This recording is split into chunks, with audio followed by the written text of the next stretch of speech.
अपने बच्चों को पढ़ाने के लिए अपने दोस्तों से, अपने रिश्तेदार से कर्ज लेते हैं और बच्चों को ईमानदारी से पढ़ाने के लिए बाहर भेजते हैं और बच्चे भी बड़े ईमानदारी के साथ पढ़ाई करते हैं, लेकिन पेपर दे के आते हैं तो बाहर निकलते हैं।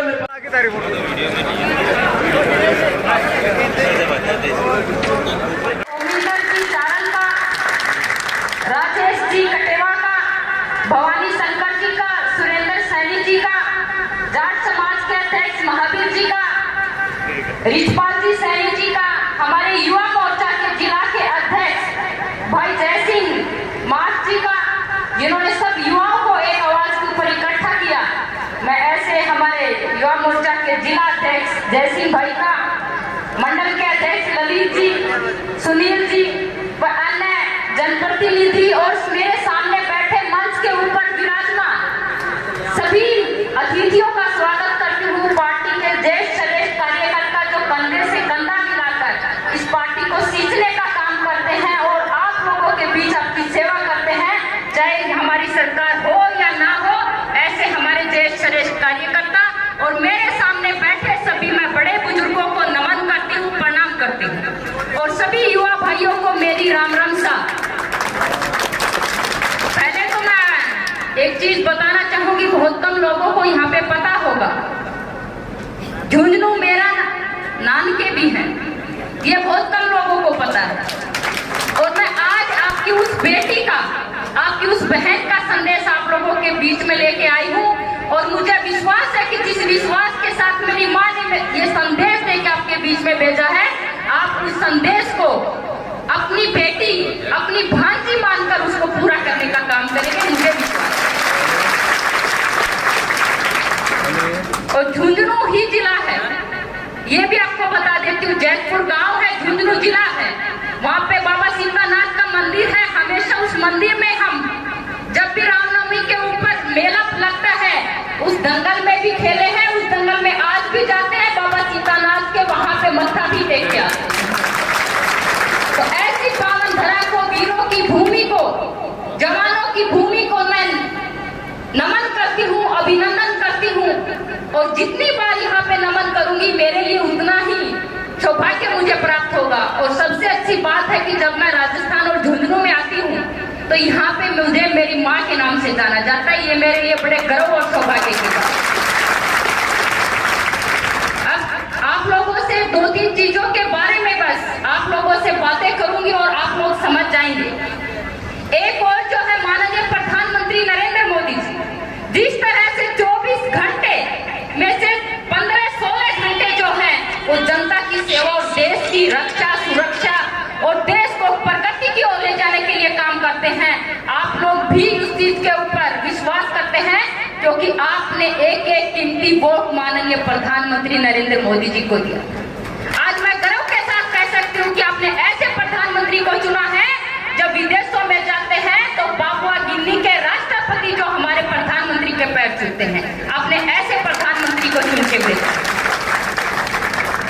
और आपके विश्वास को, आपके विकास को लेकर हमेशा वो प्रतिबद्ध है, चाहे महिलाओं की सुरक्षा की बात हो, चाहे महिलाओं के सम्मान की बात हो, चाहे युवाओं को रोजगार देने की बात हो, चाहे युवाओं को स्टार्टअप इंडिया, स्किल इंडिया के माध्यम से उनको कुशल क्षमता बनाना हो, चाहे उनको पढ़ाई के क्षेत्र में हो, हर क्षेत्र में माननीय प्रधानमंत्री नरेंद्र मोदी जी ने सबका साथ सबका विकास सिर्फ ये नारा नहीं दिया है, बल्कि उस नारे के साथ सबका साथ और सबका विकास भी किया है, चाहे वो किसी भी धर्म, किसी भी जाति का क्यों।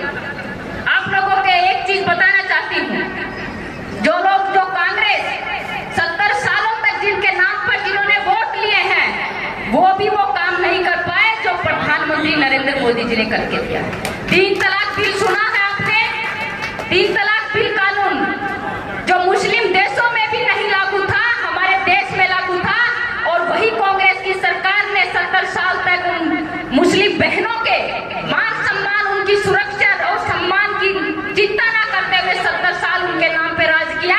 वो भी 3 तलाक बिल कानून नहीं लेके आए, लेकिन प्रधानमंत्री जी ने महिलाओं की रक्षा और सुरक्षा की सिर्फ चिंता ही नहीं की, बल्कि वो 3 तलाक कानून लाकर भी उन बहनों को सुरक्षा दी है, उनको सम्मान दिया है। ऐसे हमारे प्रधानमंत्री जी हैं। आपको बताना चाहूंगी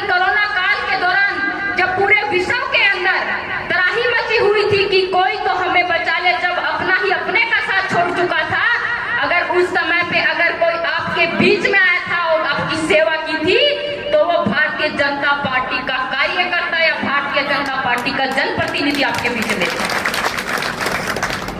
जब कांग्रेस के कोई भी जनप्रतिनिधि आपके बीच में आए तो मेरी तरफ से एक सवाल कर लेना कि जब कोरोना का ऐसा दौर था, सबसे बड़ी सेवा का मौका था, लोग सेवा के लिए वोट देते हैं, घरों में आराम और ये राज करने के लिए, सिर्फ सत्ता सुख भोगने के लिए वोट नहीं देते हैं। तो मेरा एक सवाल यही करना कि जब कोरोना का ऐसा दौर था, जब लोगों की सेवा करने का मौका था, तब आप लोग कहां पे थे? तब आप लोग जनता की सेवा करने के लिए जनता के बीच में क्यों नहीं पहुंचे? जब 120 करोड़ देशवासियों को अगर फ्री में किसी ने वैक्सीन लगाई है तो माननीय प्रधानमंत्री नरेंद्र मोदी जी का जनप्रतिनिधि होने के नाते, और जब ये देखा कि हमारे जो देशवासी हैं जिन्होंने भरोसा करके, विश्वास करके हम पे एक कीमती वोट दिया है, उनकी हम सेवा के लिए यहाँ पे आए हैं, सत्ता सुख भोगने के लिए नहीं आए हैं। 120 करोड़ देशवासियों को फ्री में 2-2 वैक्सीन लगाना कोई आम बात नहीं है, कोई छोटी चीज नहीं है। एक समय था जब पूरी दुनिया में वैक्सीन लग जाती थी, तब हम इंतजार करते थे कि कब हमारे देश तक कहीं छोटी मोटी वैक्सीन पहुंच जाए और हम भी लगवा लें। और हमने सिर्फ अपनी खुद की वैक्सीन नहीं बनाई, माननीय प्रधानमंत्री जी के नेतृत्व में हमारे साइंटिस्टों को जो विश्वास, जो भरोसा दिलाया, उनकी पीठ थपथपाकर कहा कि मैं आपके साथ खड़ा हूं और आप अपने देश के लिए वो वैक्सीन बनाइए। अगर मेरी कहीं भी जरूरत है तो मैं आप लोगों के दिन रात आपके साथ खड़ा हूं। यह विश्वास हमारे साइंटिस्टों के अंदर भरा, और विश्वास के साथ हमारे साइंटिस्टों ने, जो हमारे जो कोरोना योद्धा ने जिस तरह से काम करके उस कोरोना टाइम में दिखाया है, वो वास्तव में पूरी दुनिया के अंदर आज चर्चा का विषय है। पूरी दुनिया ने यह माना है कि भारत 120 करोड़ देशवासियों में 120 करोड़ देशवासियों को वैक्सीन लगी, वो भी फ्री में, और अपनी खुद की वैक्सीन बनाई, 1 नहीं 2 नहीं 3-3 वैक्सीन बनाई, और पूरी दुनिया को भी उस बांटने का काम हमने किया है कि वो वैक्सीन दुनिया तक पहुंचे और वो लोग भी जो हैं अपनी वैक्सीन लगवाएं और अपनी जान बचाएं। तो ये है माननीय प्रधानमंत्री नरेंद्र मोदी जी का जो विकसित भारत और विकासशील भारत बनाने का। और आज के यहाँ पे बैठे अपने नौजवान भाइयों से कहना चाहूंगी, अभी राजू जी कह रहे थे जिस ओर जमाने चलती है उसी ओर जमाना चलता है। मैं भी इस बात से इत्तेफाक करती हूँ, इत्तेफाक मानती हूँ कि जिस ओर हमारा युवा जाएगा, हम आगे हमारे देश का भविष्य आप हमारे देश के युवाओं के ऊपर निर्भर है। अपने देश को किस ओर दिशा देनी है, अपने देश को किस ओर लेके जाना है, ये युवाओं के कंधे पे निर्भर है। और उसी युवा को अगर अंधकार में डाल दिया जाए, जो कि कांग्रेस की सरकार ने किया है, तो उस प्रदेश को कोई उन्नति की तरफ लेके जा सकता है क्या?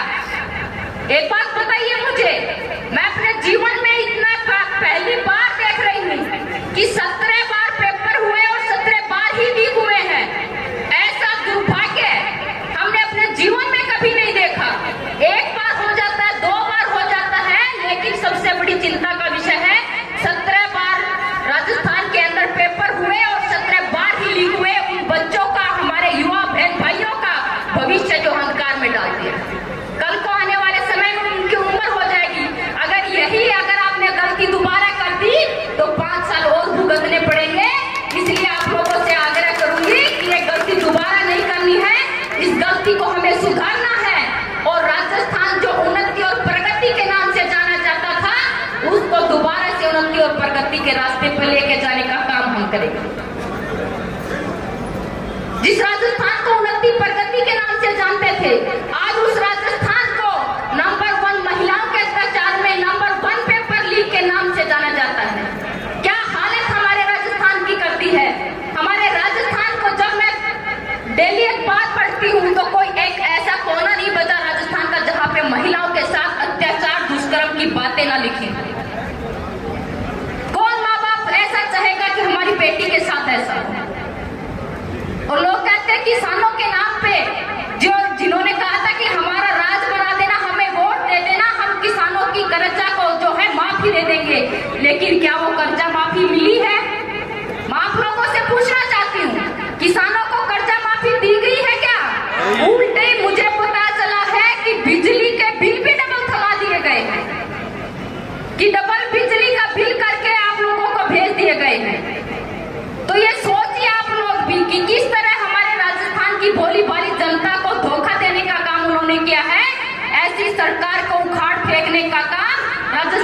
जनता